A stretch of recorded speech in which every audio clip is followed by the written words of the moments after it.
To create a SharePoint site, follow these steps. Access SharePoint. Log into Microsoft 365 and open SharePoint from the app launcher or directly via the SharePoint URL. Create a new site.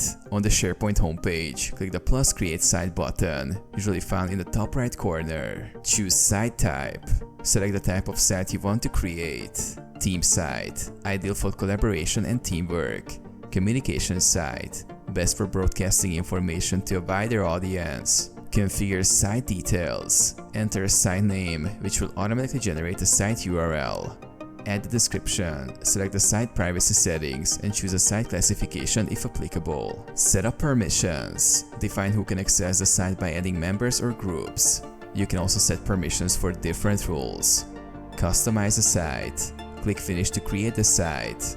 You can then customize it by adding web parts, changing the theme, and configuring layout options. Publish content. Start adding content such as documents, lists, and pages to populate your new SharePoint site.